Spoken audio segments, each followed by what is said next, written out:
தினம்தோறும் விளக்கேற்ற நல்ல எண்ணெய் இதயம் நல்லெண்ணெய். ஹலோ ஃப்ரெண்ட்ஸ், உங்களுக்கு பைசைக்கிள், இ சைக்கிள் இல்ல இ ஸ்கூட்டர் வாங்கணுமா?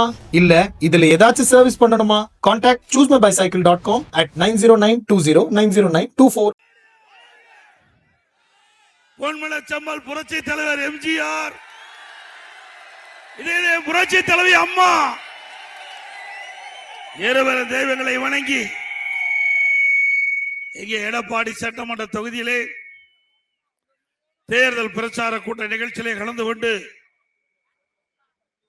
எனக்காக வாக்கு சேகரித்த பாட்டாளி மக்கள் கட்சியினுடைய தலைவர், முன்னாள் மத்திய அமைச்சர், மாநிலவை உறுப்பினர், மதிப்புக்கும் மரியாதைக்கும் உரிய சகோதரர் டாக்டர் அன்புமணி ராமதாஸ் அவர்களே,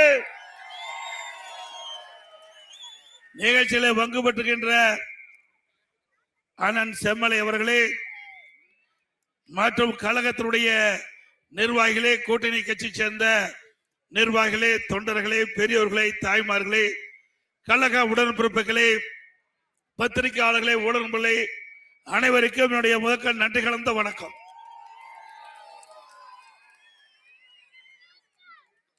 நான் முதலமைச்சர் ஆன போது என்னென்ன பிரச்சனையை சந்திச்சினோ அதே பிரச்சனைய மரியாதைக்குரிய சகோதரர் டாக்டர் அன்புமணி ராமதாஸ் அவர்களும் சந்தித்து விட்டார்.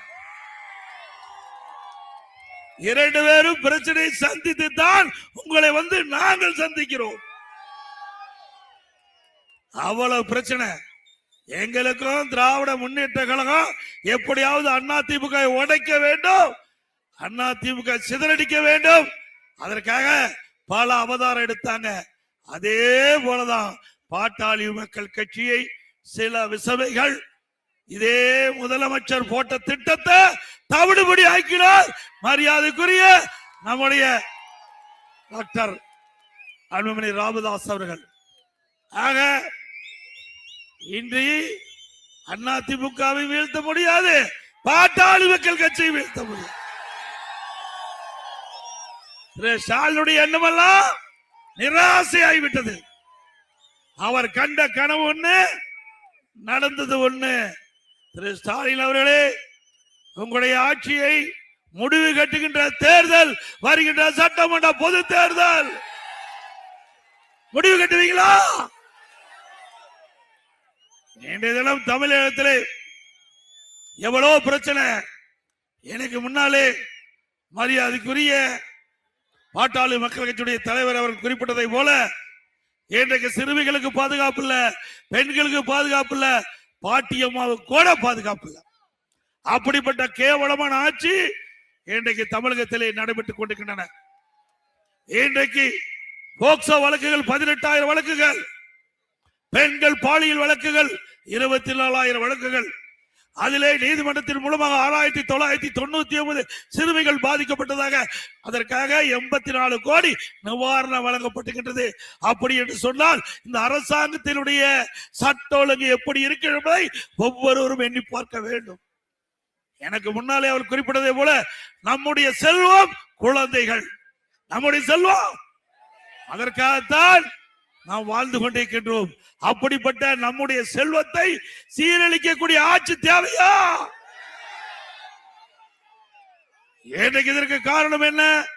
கஞ்சா விற்பனை, போதைப் பொருள் பல வடிவத்தில் தமிழகத்திலே நடமாடிக்கொண்டிருக்கின்றன.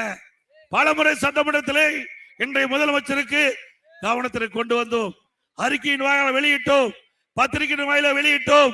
மரியாதைக்குரிய பாட்டாளி மக்கள் கட்சி தலைவர் அவர்கள் குறிப்பிட்டார், எங்களுடைய கூட்டத்தில் இருக்கின்ற கட்சி தலைவர்கள் குறிப்பிட்டார்கள். தமிழகத்திலே கஞ்சா விற்பனை அமோகமாக நடைபெற்றுக் கொண்டிருக்கிறது. இதனால் தமிழகம் போதைப் பொருள் நிறைந்த மாநிலமாக காட்சியளிக்கின்றது. இதை தடுத்து நிறுத்துங்கள் என்று பல முறை நாங்கள் சட்டமன்றத்திலையும் பேசினோம், அதே போல ஊடகத்திலையும் நாங்கள் கருத்துக்களை தெரிவித்தோம், அறிக்கை வாயிலாக வெளியிட்டோம். இன்றைய முதலமைச்சர் அதை பற்றி கண்டுகொள்ளவே இல்லை.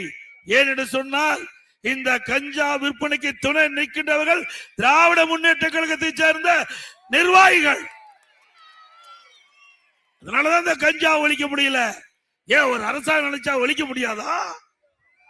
ஆனால் இதில் எளிதாக பணம் சம்பாதிக்கக்கூடிய இந்த போதைப் பொருள், இந்த போதைப் பொருள் மூலமாக அவருடைய கட்சி நிர்வாகிகள் எளிதாக சம்பாதிக்கக்கூடிய திட்டம் இது. ஆக இந்த அரசாங்கம் இருக்கின்ற வரை போதைப் பொருளை ஒழிக்க முடியாது. அதிமுக ஆட்சி அமைந்தவுடனே 3 மாதத்தில் தமிழகத்தில் கஞ்சா என்ற போதைப் பொருள் முழுவதும் அறவாக ஒழிக்கப்படும். போதைப் பொருள் இல்லாத மாநிலமாக தமிழகம் உருவாக்கப்படும். பெண்கள் பாதுகாக்கப்படுவார்கள், சிறுமிகள் பாதுகாப்பு. அதே போல ஒட்டுமொத்த தமிழ்நாட்டு மக்களுக்கும் இன்றைக்கு பாதுகாப்பு இல்லாத சூழ்நிலை. இந்த போதை ஆசாமியால் இன்றைக்கு நாங்குநேரி அங்க சாலையில நடந்துட்டு போயிட்டு இருக்காங்க. இருசக்கர வாகனத்துல 4 பேர் போறாங்க, புயல் வெட்டி சாய்க்கிறாங்க. சிவகங்கையில போதை ஆசாமிகள் இருசக்கர வாகனத்துல சாலையில சென்றுட்டு இருக்கும் போது சாலை ஓரமாக நிற்கின்றவர்கள் மீது அருவாள்ல வெட்டுறாங்க. இப்படி இந்த போதை ஆசாமில் செய்த அட்டுதலையும் அட்டகாசம் கணக்கே இல்ல. இப்படிப்பட்ட ஆட்சி தேவையா? ஆனா இதை பற்றி எல்லாம் முதலமைச்சர் கவலை இல்ல. இன்றைக்கு தன்னுடைய மகன் துணை முதலமைச்சர், தன்னுடைய மகன் மீண்டும் தமிழகத்திலே உயர்ந்த இடத்திற்கு அமர்த்தப்பட வேண்டும் என்ற எண்ணத்தின் அடிப்படையில் தான் இன்றைய முதலமைச்சர் செயல்பட்டுக் கொண்டிருக்கின்றார். ஆக இன்றைக்கு தமிழ்நாட்டு மக்களுக்கு ஏற்படுகின்ற கஷ்டம், நஷ்டம், துன்பம், துயரம் அதை பற்றி கவலைப்படாத முதலமைச்சர் இன்றைய முதலமைச்சர் ஸ்டாலின் அவர்கள். எனக்கு முன்னாலே பாட்டாளி மக்கள் கட்சி தலைவர் குறிப்பிட்டதை போல விவசாயி சாதாரண வேலை அல்ல, கடினமான பணி. இரவென்றும் பகலென்றும் பாராம மழையும் வெயிலையும் பொருட்படுத்தாம ரத்தத்தை உயிர்வாக மண்ணிலே சிந்து உழைத்து இந்த நாட்டிற்கு உணவளிக்கின்றவர் விவசாயி. அந்த விவசாயிக்கு இந்த அரசாங்கத்துல என்ன நன்மை கிடைச்சது? ஏதாவது கிடைச்சதா? அதே போல நம்முடைய மானத்தை காக்கக்கூடிய ஆடை, அந்த ஆடையை உற்பத்தி செய்யக்கூடிய நெசவாளர் பெருமக்கள், மானத்தை காக்கக்கூடியவர்கள். அப்படிப்பட்ட நெசவாளர்களுக்கு இந்த ஆட்சியில ஏதாவது பலன் கிட்டியதா? இதே அதிமுக ஆட்சிக்கின்ற பொழுது நெசவாளர்களுக்கு பசு வீடுகள் கொடுத்தோம். அதோட இந்த கைத்தறி நெசவாள் நெய்த துணிகள் தேக்கல் நிலை அடைந்தது. அது விற்க முடியவில்லை. அந்த கைத்தறி நெசவாள் கடுமையாக பாதிக்கப்பட்டார்கள். அந்த பாதிப்பிலிருந்து மீட்டெடுக்க வேண்டும் என்று என்னிடத்திலே கோரிக்கை வைத்தார்கள். அவருடைய கோரிக்கையை ஏற்று அனைத்து இந்திய அண்ணா திராவிட முன்னேற்ற கழக அரசு 350 கோடி மானியம் கொடுத்து தேங்கிய கைத்தறி துணிகள் அனைத்தும் விற்பனை செய்யப்பட்டது. கைத்தறி நெசவாளரை காத்த அரசாங்கம் அதிமுக அரசாங்கம்.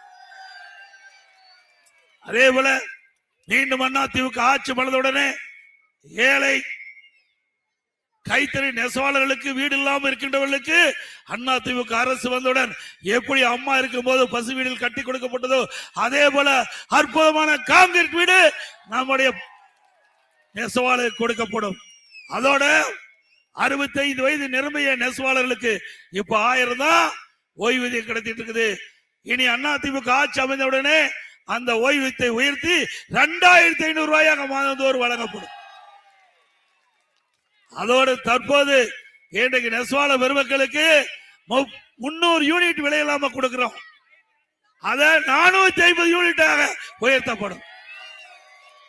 அதே போல விசைத்தறி தொழில், இந்த பகுதியில் கைத்தறி விசைத்தறி 2 தான் பிரதான தொழில். இந்த 2 தொழிலுமே இந்த ஆட்சியில் நலிவடைந்து போய்விட்டது. இன்றைக்கு பல குடும்பங்கள் நடுத்தெருவுக்கு வந்து விட்டது. இந்த விசைத்தறி தொழில் மோசமான நிலைக்கு தள்ளப்பட்டு விட்டது. இதனால் இந்த தொழில் செய்கின்றவர்கள் கடுமையாக பாதிக்கப்பட்டு வருகிறார்கள். அதே போல தொழிலாளர்கள் வேலை இல்லாம கஷ்டப்படுறாங்க. அதிமுக ஆட்சிக்கு உடனே இவர்களுக்கு ஏற்றப்பட்ட மின் கட்டணம், நிலை கட்டணம் இதையெல்லாம் சரி செய்யப்படும். அதே போல இப்ப 1000 யூனிட் இந்த விசைத்தறி உரிமையாளருக்கு 1000 யூனிட் விலை இல்லாம கொடுக்கிறாங்க. அதை 1400 யூனிட்டாக உயர்த்தி வழங்கப்படும். அதே போல மரமேறும் தொழிலாளிகள் நிறைந்து இருக்கிறாங்க. மரமேறும் தொழிலாளிகள் அவருடைய பிரச்சனை உற்பத்தி செய்யப்பட்ட அந்த நீர் பதப்படுத்தப்பட்டு பல உணவுப் பொருட்கள் தயாரிக்கப்பட்டு நியாய விலை கடையிலே விற்பதற்குண்டான நடவடிக்கையை நாங்கள் எடுப்போம். அது மட்டுமல்ல, பணமேறும் தொழிலாளர்கள் அவர்கள் அந்த பணியில் ஈடுபட்டுகின்ற பொழுது தவறி விழுந்து இருந்தால் அந்த குடும்பத்துக்கு 20 லட்சம் ரூபாய் நிவாரண உதவித்தொகை வழங்கப்படும். பணமேறும் கருவிகள் அவர்களுக்கு விலையில்லாமல் வழங்கப்படும். அவர்கள் பணமேறும் கருவிகள் விலையில்லாமல் வழங்கப்படும். ஆக விவசாயம், அதே போல பணையேறும் தொழில், நெசவு, இதுதான் நம்முடைய பிரதான தொழிலாக இந்த ஜலனாபுரம் ஒன்றியத்திலே தற்போது இருக்கின்றது. இந்த 3 தொழிலும் அதிமுக ஆட்சி வளர்ந்தவுடன் செழிக்கும், வளரும். அது மட்டுமல்ல, இன்னைக்கு அதிமுக ஆட்சிக்கின்ற பொழுது பல திட்டங்களை கொண்டாந்து கொடுத்தோம். நீங்க வைத்த கோரிக்கை, இன்னைக்கு பாலிடெக்னிக் கல்லூரி வேணுங்க கொண்டாந்து இல்லமில்ல, வனவாசியில 42 கோடியில பிரம்மாண்டமான பாலிடெக்னிக் கல்லூரி இந்த பகுதியில் இருக்கின்ற ஏழை எளிய ஒடுக்கப்பட்ட நசுக்கப்பட்ட கிராமத்திலிருந்து நகர வரை நம்முடைய குடும்பத்தில் பிறந்த மாணவ மாணவி இன்றைக்கு அந்த பாலிடெக்னிக் கல்லூரியில படித்து இன்றைக்கு வேலை செல்லுகின்ற ஒரு சூழ்நிலையை நாங்கள் உருவாக்கி தந்திருக்கிறோம். பள்ளிகள் சீரமைச்சிருக்கிறோம். இன்றைக்கு நங்கவள்ளி மேச்சேரி கூட்டு குடி திட்டம் கேட்டீங்க, நிறைவேற்றணும்ல. அதே போல மேச்சேரி, அதே போல இங்க நங்கவள்ளி, வனவாசி, ஜலனாபுரம் 3 பேரூராட்சியிலையும் தங்கு தடை இல்லாம பாதுகாக்கப்பட்ட நீர் தொடர்ந்து நாங்க வழங்கிட்டு இருக்கிறோம். இந்த புதிய திட்டத்தின் மூலமாக இணைக்கப்பட்டு இன்றைக்கு சாலை வசதி 2011க்கு முந்தி எப்படி இருந்தது ரோடு, இப்ப எப்படி ரோடு இருக்குது உங்களுக்கு நல்லா தெரியுமில்ல. சிறப்பான சாலைகள். இங்க மட்டுமல்ல, கிராமத்தில் கூட அற்புதமான தார் சாலைகளை அமைத்து கொடுத்த அரசாங்கம் அதிமுக அரசாங்கம். பேருந்து வசதி கேட்டீங்க, எங்க இருக்கின்ற நெசவாளர் பெருமக்கள் உற்பத்தி செய்யப்பட்ட அந்த துணியை பெங்களூர் கூட விற்க வேணும். அதனால சேலம், சல்லாபுரம், அங்கவழி வழியாக எங்களுக்கு ஒரு பேருந்து வேணும் கேட்டீங்க. அந்த பேருந்து வசதியை செய்து கொடுத்த அரசாங்கம் அதிமுக அரசாங்கம். அதே போல ஈரோடுக்கு பேருந்து வசதி கேட்டீங்க, நங்கவள்ளி, ஜலனாபுரம், எடப்பாடி, சங்ககிரி வழியா ஒரு பேருந்து வசதி கொடுத்தோம். நீங்க கேட்ட இடமெல்லாம் கேட்டதெல்லாம் செஞ்சு கொடுத்தோமா இல்லையா? அதே போல ரேஷன் கடை கேட்ட இடத்துல கட்டி கொடுத்தோம். அதோட அங்கங்க நகராட்சி இந்த பேரூராட்சி பகுதியில் சென்டர் ஸ்டாண்ட் வைத்து மினி மோட்டார் வச்சு தண்ணி கொடுக்க வேண்டிய அதையும் செஞ்சு கொடுத்தோம்.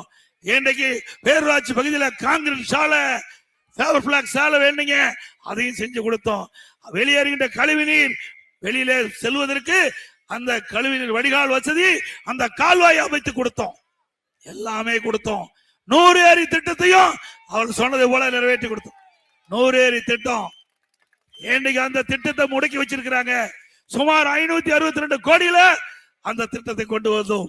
அந்த திட்டம் நம்முடைய ஓமலூர் சட்டமன்ற தொகுதி, எடப்பாடி சட்டமன்றம், சங்ககிரி சட்டமன்றம், மேட்டூர் சட்டமன்றம், 4 சட்டமன்ற தொகுதியில் இருக்கின்ற வறண்ட ஏரிகள் நீர் நிரப்புகின்ற திட்டம், அதையும் இன்னும் முழுமை பெறல. வேண்டுமென்றே திட்டமிட்டு அதிமுக ஆட்சியிலே கொண்டு வரப்பட்ட திட்டம் என ஒரே காரணத்திற்காக முடக்கி வச்சிருக்கிறாங்க. இது நியாயமா? சிந்திச்சு பாருங்க. ஆக இன்றைக்கு அதிமுக ஆட்சி இருந்தா அந்த திட்டம் நிறைவேற்றப்பட்டு இன்றைக்கு அனைத்து ஏரிகளும் நீர் நிரம்பி இருக்கும்.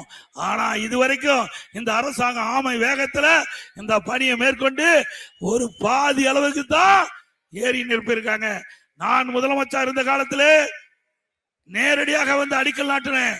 நேரடியாக வந்து முதலாக 6 ஏரிகளுக்கு நீர் நிரப்பினேன். அண்ணா ஒரு டீ போடுங்க. தம்பி சொல்லுங்கய்யா. பேப்பர் கொஞ்சம் படிச்சு காட்டுறீங்களா? பால், கரண்ட் பில்லு ஏற்றம், திருப்பரங்குன்ற அரசாங்க அத்துமீறல், மணல் கொள்ளை, சுரங்க ஊழல், டாஸ்மாக் ஊழல். மன்னிக்காது தமிழ்நாடு, அவங்க வருவாங்க. யாரு வர்றாங்க? தம்பி என்டி ஆட்சி வரப்போகுது.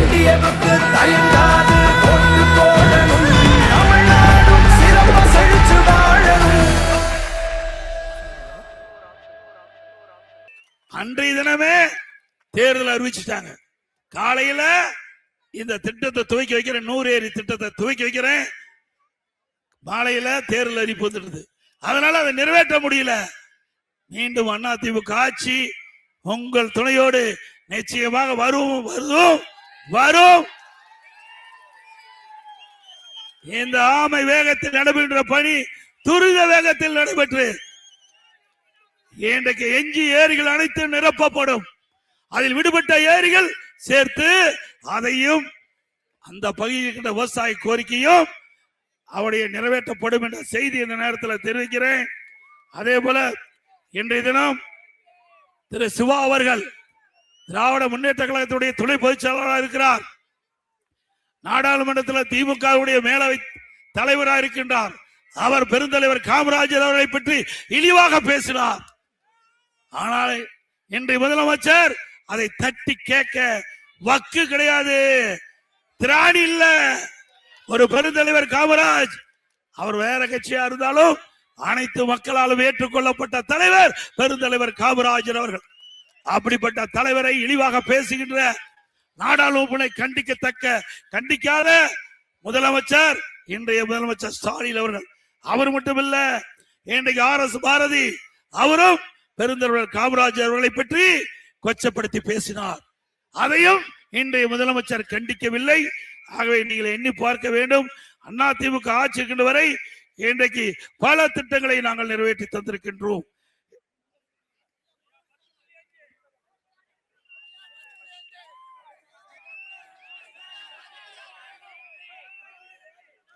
அதே போல அந்த அதிமுக ஆட்சி இருக்கின்ற பொழுதுதான்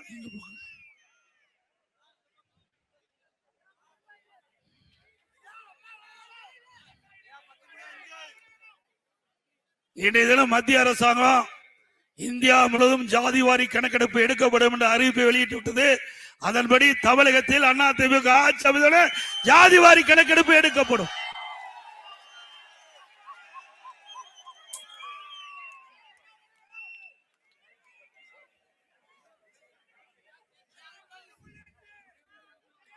அதே போல அம்மா மினிக்கில்லை கொண்டாந்தோம், அது ஸ்டாலினுக்கு பொறுக்கல.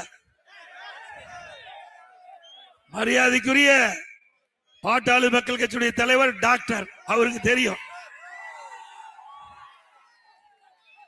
இன்றைய தினம் ஒருவர் நோய்வாய்ப்பட்டால் அந்த பகுதியிலேயே போய் சிகிச்சை அளிச்சுக்கலாம்.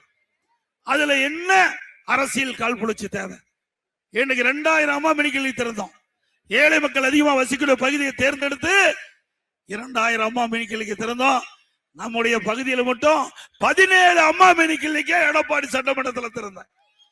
ஒவ்வொரு அம்மா மெடிக்கலையும் ஒரு MBBS டாக்டர், ஒரு செவிலியர், ஒரு உதவியாளர் நியமிக்கப்பட்டு யாராவது அந்த பகுதியில் ஏழைகள் நோய்வாய்ப்பட்டா அம்மா மெடிக்கலுக்கு நேரடியாக சென்று அவர்கள் வைத்தியம் செஞ்சுக்கலாம், சிகிச்சை பெற்றுக்கொள்ளலாம்.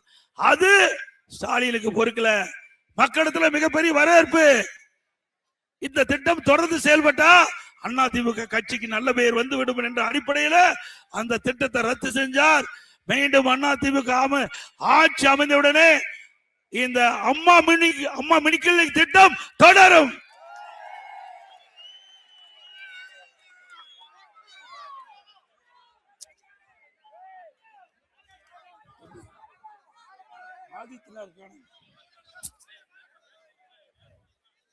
அதே போல இன்னைக்கு விலைவாசி இன்னைக்கு எல்லாம் இந்த பகுதியை பொறுத்த வரைக்கும் தொழிலாளி நிறைந்த பகுதி. நெசவாளர்கள், விவசாய தொழிலாளர்கள், விசைத்தறி தொழிலாளி நிறைந்த பகுதி.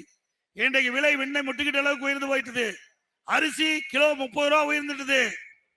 அதே போல கடல் எண்ணெய் 1 லிட்டர் 60 ரூபா உயர்ந்தாச்சு. பருப்பு 1 கிலோ 60 ரூபா உயர்ந்தாச்சு. ஆனா இந்த முதலமைச்சர் அதை பத்தி எல்லாம் கவலைப்படல. அதை குறைப்பதற்கு எந்த நடவடிக்கை எடுக்கல. இன்றைக்கு மக்கள் கடுமையா பாதிக்கிறாங்க, அடித்தட்டு மக்கள் பாதிக்கிறாங்க. அந்த பாதிப்பிலிருந்து மக்களை காப்பாதற்கு இந்த அரசு எந்த நடவடிக்கை எடுக்கல இதுவரைக்கும்.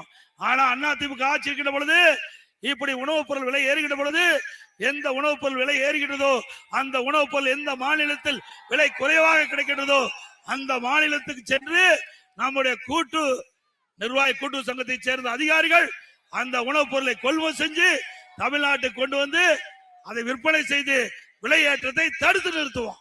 இது ஏழைகளை காத்த அரசாங்கம் அதிமுக அரசாங்கம். அதே போல கட்டுமான பொருட்கள் நல்லா தெரியும் உங்களுக்கு. அதிமுக ஆட்சியில இன்றைய தினம் கம்பி என்ன விலை வச்சு உங்களுக்கு தெரியும். 40 ரூபா டன் வித்து 40,000 ரூபாய் டன் ஒரு மெட்ரிக் டன். இன்னைக்கு 60,000 ரூபாய்க்கு ஒரு மெட்ரிக் டன் கம்பி விக்குது. அதே போல ஒரு யூனிட் எம்சாண்ட் 3,000 ரூபாய்க்கு வித்தது, இப்ப 5,500 ரூபாய்க்கு விக்குது. ஒரு யூனிட் ஜல்லி 2,000 ரூபாய்க்கு வித்தது, இப்ப 4,500 ரூபாய்க்கு விக்குது. ஒரு செங்கல் 8 ரூபா 9 ரூபாய்க்கு வித்தது, இப்ப 12 ரூபாய்க்கு விக்குது.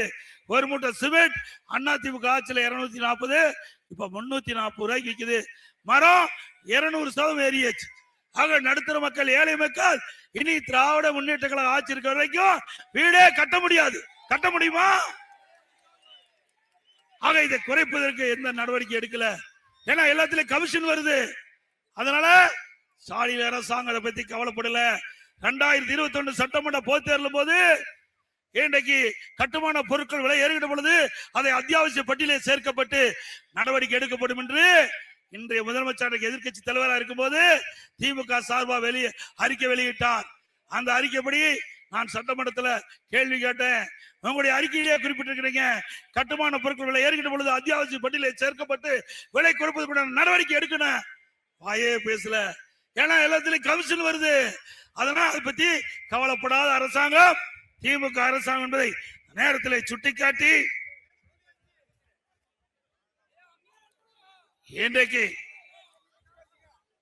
சீபா ஆதித்யநாத் அவர்களுக்கு பிறந்த நாள் விழாவை அரசு விழாவாக எடுத்தது அதிமுக. சிவந்த ஆதித்யநாத் அவர்களுக்கு திருச்செந்தூரிலே மணிமண்டபம் அமைக்கப்பட்டு சிலை அமைக்கப்பட்டது. நானே போய் நேரடியாக திறந்து வைத்தேன், அனுமதி கொடுத்தேன். ஆக இந்த நாட்டிற்கு சேவை செய்தவர்களை பாராட்டுகின்ற அரசு அதிமுக அரசாங்கம் என்பதை நேரத்தில் தெரிவிக்கிறேன். அது மட்டுமல்ல, இன்றைக்கு தமிழகத்துல சட்ட ஒழுங்கு அடியோடு சீர்கட்டு விட்டது. எங்க பார்த்தாலும் கொலை, கொல்ல, திருட்டு, வழிப்பறிவு, பாலியல் கொள்கை நடக்காத நாளே இல்ல. இருக்குது இல்ல? அப்படிப்பட்ட ஆட்சி தொடர வேண்டுமா?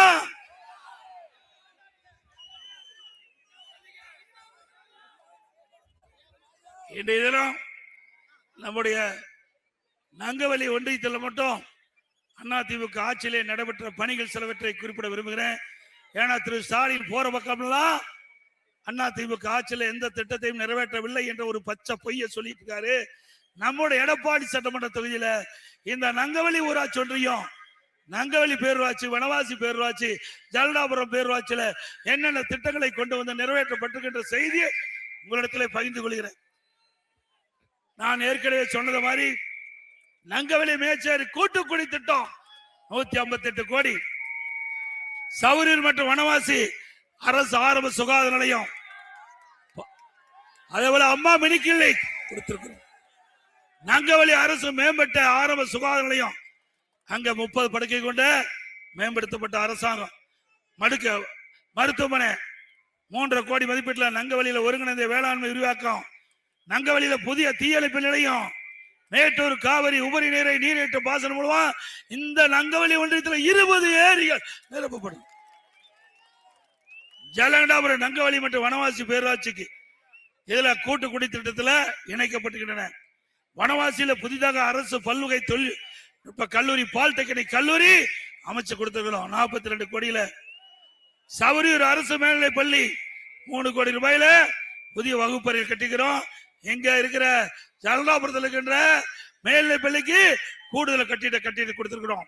அதே போல நம்முடைய ரிங் ரோடு இங்க புறவழிச்சாலை ஜலடாபுரத்துல டெண்டர் விட்டு நிலமெல்லாம் எடுத்து பணி துவங்கின்ற பொழுது ஆட்சி மாற்றம் கிடப்புல போட்டாங்க.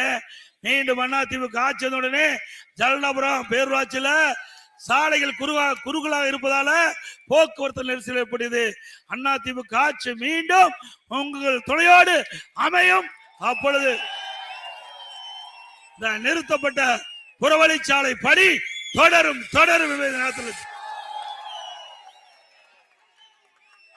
ஆக நீங்க தான்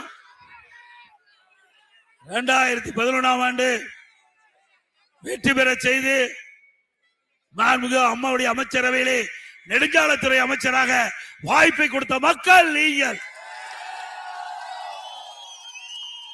மீண்டும் 2016ஆம் ஆண்டு நடைபெற்ற சட்டமன்ற பொதுத் தேர்தலில் நான் இதே தொகுதியில் போட்டியிட்டேன். அம்மா அந்த வாய்ப்பை தந்தார்கள்.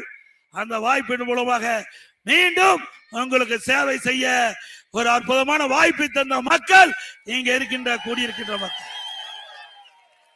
நான் சிறந்த முறையிலே சேவை செய்த காரணத்தினாலே மாண்புமிகு அம்மா அவர்கள் நெடுஞ்சாலைத்துறை மற்றும் பொதுப்பணித்துறை என்ற 2 துறையை எனக்கு வாய்ப்பை தந்தார்கள். அதற்கு பிறகு மாண்புமிகு அம்மா அவர்கள் துரதிருஷ்டவசமாக மண்ணிலே மறைந்த பிறகு உங்களுடைய ஆசையால், ஆதரவால், கழக நிர்வாகி தொண்டரால், நாட்டு மக்களுடைய நல்ல எண்ணத்தின் அடிப்படையிலே அவருடைய ஆசையால், எங்களுடைய இருவரும் தலைவருடைய ஆசையால் எனக்கு முதலமைச்சர் என்ற உயர்ந்த பதவி கிடைக்கப்பட்டது. அத்தனை புகழும் உங்களையே சாரும். அதற்கு நீங்க தான் காரணம். நீங்க கொடுத்த பதவி, அந்த பதவியால் கிடைக்கப்பட்ட இந்த நிலை உங்களிடத்திலே முதலமைச்சர் என்ற அடையாளம் கொடுத்தீங்க. பிறகு 2021ஆம் ஆண்டு நடைபெற்ற சட்டமன்ற பொதுத் தேர்தலில் மீண்டும் என்னை வெற்றி பெற செய்து பிரதான எதிர்க்கட்சி தலைவர் அந்தஸ்து கொடுத்தீங்க. உங்களுடைய கோரிக்கையை தொடர்ந்து சட்டமன்றத்தில் எடுத்து வச்சேன். இதுவரை எந்த ஒரு எதிர்க்கட்சி தலைவரும் 2.25 மணி நேரம் சட்டமன்றத்தை பேசுறது வரலாறு கிடையாது. அந்த வரலாறையும் படைத்தோம். எனக்கு என்ன எதற்காக அந்த வாய்ப்பை கிடைத்தீர்களோ அதை நல்ல முறையிலே பயன்படுத்தி நம்முடைய எடப்பாடி சட்டமன்ற தொகுதி மட்டுமல்ல, தமிழகத்தில் இருக்கிற 234 சட்டமன்ற தொகுதிகள் மக்களுடைய பிரச்சனையை சட்டமன்றத்திலே ஆணி தரமாக எடுத்து வைத்து அரசாவுடைய கவனத்துக்கு எடுத்து சென்று எங்களால் முடிந்த உதவியை நாட்டு மக்களுக்கு செய்கின்ற நற்பணியை கொடுத்தீர்கள் இந்த வாழ்ந்த மக்கள். மீண்டும் இப்பொழுது சட்டமன்ற தேர்தல் வந்துள்ளது. இந்த சட்டமன்ற தேர்தலிலே எனக்கு முன்னாலே பாட்டாளி மக்கள் கட்சி தலைவர்கள் குறிப்பிட்டதை போல மிகப்பெரிய வெற்றியை தாருங்கள். எடப்பாடி சட்டமன்ற தொகுதி அதிமுக கோட்டை. அதே போல சேலம் மாவட்டத்தில் இருக்கின்ற 11 சட்டமன்ற தொகுதியில அதிமுக பாட்டாளி மக்கள் கட்சி போட்டியிடுகிறது. ஆக எங்க கழக வேட்பாளர்கள், கூட்டணி கட்சி வேட்பாளர்களை வெற்றி பெற செய்ய வேண்டுமாய் இருகரம் கூப்பி வேண்டி கேட்டுக்கிறேன். 297 அறிவிப்புகள் அதிமுக சார்பாக வெளியிட்டுகிறோம். அதுல சில அறிவிப்புகளை இந்த நேரத்தில் குறிப்பிடுவது பொருத்தமாக இருக்கின்ற கருதினேன். இன்றைக்கு இந்த திமுக ஆட்சியில கரண்ட் பில்லு 67% உயர்த்திட்டாங்க. மின்சார கட்டணம் 67% உயர்வு. அதே போல இது பேரூராட்சி வீட்டு வரி 100% உயர்த்தியாச்சு. கடை வரி 150% உயர்த்தியாச்சு. குடியிருக்கு வரி, குப்பைக்கு வரி, இப்படி மக்கள் வரியால் பாதிக்கப்பட்டிருக்கிறாங்க. இந்த உணவுப் பொருள் விலை உயர்வு மக்கள் பாதிக்கப்பட்டாங்க. அதிலிருந்து மக்களை மீட்டெடுக்கின்ற விதமாக அதிமுக ஆட்சி அமைந்த உடனே எல்லா குடும்ப அட்டைதாரருக்கும் அவருடைய வங்கி கணக்கிலே 10,000 ரூபாய் சிறப்பு உதவி தொகை அளிக்கப்படும். அனைத்து குடும்ப அட்டைதாரருக்கும் குடும்ப தலைவியின் பெயரிலே ஒவ்வொரு மாதம் 2,000 ரூபாய் வங்கி கணக்கிலே செலுத்தப்படும். எல்லா குடும்ப அட்டைதாரருக்கும் விலையில்லாம ஃப்ரிட்ஜ் வழங்கப்படும். நம்முடைய பணிக்கு செல்லுகின்ற பெண்களுக்கு படிப்பு கொடுத்தலாம். அருமையான கேள்வி. நிறைய கொடுத்தது நான் தான்டா ரஜனாம. இன்னைக்கு கொரோனா காலத்தை கூட ஆல் பாஸ் போட்டது நாம தான். அதனால வேலைக்கு போகின்ற பெண்களுக்கு 5 லட்சம் பேருக்கு அம்மா இருசக்கரம் வாங்கின 25,000 ரூபாய் மானியத்தில் கொடுக்கிறோம். ஒவ்வொரு பொங்கல் என்றும் நம்முடைய பொங்கல் தொகுப்பு கொடுப்பாங்க. அதோட 1000 ரூபாய் ரொக்க பணம் வழங்கப்படும். ஒவ்வொரு ஆண்டு தீபாவளி என்று நம்முடைய பெண்களுக்கு அற்புதமான பட்டு புடவை வழங்கப்படும். இப்போ நகர பேருந்துல பெண்கள் தான் கட்டணம் இல்லாம பயணம் செய்யறாங்க. அதிமுக ஆட்சி அமைந்தவுடனே ஆண்களும் நகர பேருந்துல கட்டணம் இல்லாமல் பயணம் செய்யலாம். அதேபோல மாற்றுத்திறனாளிகள் கூட்டுறவு சங்கத்தில் வாங்கிய கடன் முழுவதும் தள்ளுபடி செய்யப்படும். இப்போ ரேஷன் கடையில் வழங்கப்படுகின்ற அரிசி தரம் குறைவாக இருப்பதாக என்னிடத்திலே தகவல் கொடுத்திருக்கிறாங்க. அதிமுக ஆட்சி அமைதியுடனே ரேஷன் கடையில போடுகின்ற அரிசி நம்பர் 1 அரிசியாக இருக்கும். மளிகை கடையில வாங்குற அரிசி மாதிரியே நம்முடைய ரேஷன் கடையில அரிசி வழங்கப்படும். அதே போல அரிசி விலை இல்லாம வழங்குறோமோ அதே போல ரேஷன் கடையில பருப்பு விலை இல்லாம வழங்கப்படும், எண்ணெய் விலை இல்லாமல் வழங்கப்படும். அம்மா இல்லம் திட்டம், அந்த அம்மா இல்லம் திட்டத்துல ஜாதி பாகுபாடு கிடையாது, மத பாகுபாடு கிடையாது. ஏழை என்று இருந்தால் அவளுக்கு வீடு இல்லாம இருந்தா அதிமுக அரசாங்கம் சொந்தமா நிலம் வாங்கி அற்புதமான காங்கிரீட் வீடு ஏழைகள் கட்டி கொடுக்கும். அதே போல பட்டியலின மக்கள், ஆதிராவிட மக்கள், அருந்தியர் மக்கள், இந்த மக்களுக்கெல்லாம் நிலம் இல்லாம வீடு இல்லாம இருக்கிறாங்க, அவர்களுக்கு அற்புதமான காங்கிரீட் வீடு கட்டி கொடுக்கப்படும். அதோட அந்த பட்டியலின மக்கள், ஆதிராவிட மக்கள், அருந்தியர் மக்கள் குடும்பத்தில் ஆண் வாரிசு திருமணமாகி தனி குடித்தனம் போய்கிட்ட பொழுது அவர்களுக்கு அதிமுக அரசு சொந்தமா நிலம் வாங்கி அற்புதமான காங்கிரீட் வீடு கட்டி கொடுக்கப்படும். இன்றைக்கு பட்டம் பெற்று வேலை வாய்ப்பிலே பதிவு செய்து வேலை கிடைக்காம இருக்கின்ற நம்முடைய இளைஞர்களுக்கு வேலை கிடைக்கின்ற வரை மாதந்தோறும் 2000 ரூபாய் உதவித்தொகை வழங்கப்படும். பிளஸ் 2 வரை படித்தவர்களுக்கு 1000 ரூபாய் வழங்கப்படும். முதியோர்களுக்கு வழங்கப்படுகின்ற ஓய்வூதியம் 2000 உயர்த்தப்படும். அது மட்டும் இல்லாம இன்றைக்கு எல்லா குடும்பத்தினருக்கும் ஆண்டுக்கு 3 கேஸ் சிலிண்டர் விலை இல்லாமல் வழங்கப்படும். இப்படி பல திட்டங்கள். அதே போல விவசாயிகள் தொடக்க வேளாண் கூட்டுறவு வங்கியில் வாங்கிய பயிர்க்கடன் தள்ளுபடி செய்யப்படும்.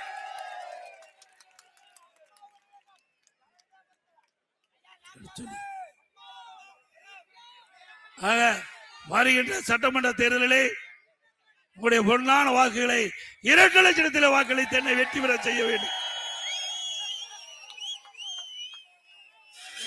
இன்றைய தினம் 234 தொகுதிகள் இருந்தாலும் நம்முடைய தொகுதிக்கு நல்ல அடையாளம் காணப்பட்ட தொகுதி. நீங்க எந்த இடத்துக்கு போனாலும் எடப்பாடி என்று சொல்லுகின்ற அளவுக்கு பெயர். இப்ப பழனிசாமிங்கிற பேர் மறைஞ்சு போச்சு. எங்க போனாலும் எடப்பாடியார் போறாரு, எடப்பாடியார் போறாரு. ஆக நான் நிக்கல, இந்த எடப்பாடி தொகுதி மக்கள் நிக்கிறீங்க. தொகுதியில எடப்பாடி தொகுதி மக்கள் தான் நிக்கிறீங்க. நான் விளையாட்டுக்கு சொல்லல, நானும் பார்த்துட்டே போறேன். நம்ம பேரை மறந்துட்டாங்களே, எடப்பாடி பேரு எடப்பாடி தான் சொல்றாங்க. இங்க வரும்போது கூட பாக்குறேன் எடப்பாடியார் ஆசி பெற்ற வேட்பாளர் தான் போட்டிருக்க. ஆக நீங்க தான் வேட்பாளர், நீங்க தான் வேட்பாளர். ஆகவே வருகின்ற தேர்தலில் அனைத்து இந்திய அண்ணா திராவிட முன்னேற்ற கழக சார்பாக போட்டியிடுகின்ற எனக்கு, எங்களுடைய தேசிய ஜனநாயக கூட்டணியினுடைய கூட்டணியிலே போட்டிக்கின்ற எனக்கு, எங்களுக்கு ஒரு நல்ல வாய்ப்பை தாருங்கள். என்னை அதிக வாக்கு வித்தியாசத்திலே வெற்றி பெற செய்து மீண்டும் நங்கவள்ளி ஒன்றியத்திலே தேவையான திட்டங்களை நிறைவேற்ற ஒரு நல்ல வாய்ப்பை தாருங்கள் என்று இளைஞர் வகுப்பை வேண்டிக்கிறேன். நீங்க எப்ப வேணாலும் என்ன வந்து பார்க்கலாம், நீங்க எப்ப வேணாலும் என்ன வந்து பார்க்கலாம். நானும் அடிக்கடி ஜல்லாபுரம், நங்கவள்ளி, வனவாசி வந்துட்டு போயிட்டு தான் இருக்கிறேன். நான் எல்லா பக்கம் சுத்திட்டே இருக்கிறேன். இந்த எடப்பாடி சட்டமன்ற தொகுதியில முதலமைச்சர் இருந்த பொழுதும் சரி, பிரதான எதிர்கட்சி தலைவராக இருக்கும் பொழுதும் வந்துகிட்டே இருக்கிறேன், சொல்லிட்டே இருக்கிறேன். உங்களுடைய பிரச்சனையை கேட்டு தீர்த்து கொண்டே இருக்கின்றேன். ஸ்டாலின் யாராவது பார்க்க முடியுமா? மரியாதைக்குரிய நம்ம டாக்டர் பல மாதம் அப்பாயிண்ட் பண்ணி கேட்டாரு. அப்பா கடைசி வரை கொடுக்காத, கடைசியில் தான் கொடுத்தாங்க. ஆனா அதிமுகவில் அப்படி இல்ல. இன்னைக்கு நம்ம கட்சி நிர்வாகிகள் இருந்தாலும் சரி, கூட்டணி கட்சி தலைவர்களாக இருந்தாலும் சரி, எழுத நாட்டு மக்கள் எவராக இருந்தாலும் தாராளமாக என்னை வந்து நேரடியாக சந்திக்கக்கூடிய நபராக இருக்கின்றேன். ஆகவே நம்முடைய தொகுதி, அவர் மரியாதைக்குரிய பாட்டாளி மக்கள் கட்சி தலைவர் சொன்னதை போல, இன்றைக்கு தமிழகத்தில் 234 தொகுதிகள் இருந்தாலும் அதிக வாக்கு வித்தியாசத்திலே வெற்றி பெற்ற தொகுதி எடப்பாடி தொகுதி என்ற ஒரு வரலாற்றை படைகள் படைகள் என்று இருகரம் கூப்பி வேண்டி கேட்டு அனைத்து வாக்காளர் மக்களும் 23ஆம் தேதி 2 லட்சத்தில் வாக்களித்து பெருவாரியான வாக்கு வித்தியாசத்தில் வெற்றி பெற செய்வதுமாய் கேட்டு என்னுடைய அழைப்பை ஏற்று எங்களுடைய தேசிய ஜனநாயக கூட்டணியில் அங்கமைக்கின்ற பாட்டாளி மக்கள் கட்சியுடைய தலைவர் மரியாதைக்குரிய சகோதரர் டாக்டர் அன்புமணி ராமதாஸ் அவர்கள் எனக்காக பிரச்சாரம் வரி தந்து பிரச்சாரம் செஞ்சிருக்கு. உங்களுடைய சார்பாக என்னுடைய சார்பாக அவருக்கு நன்றியை தெரிவித்துக் கொள்கின்றேன். மக்களை காப்போம், தமிழகத்தை மீட்போம்,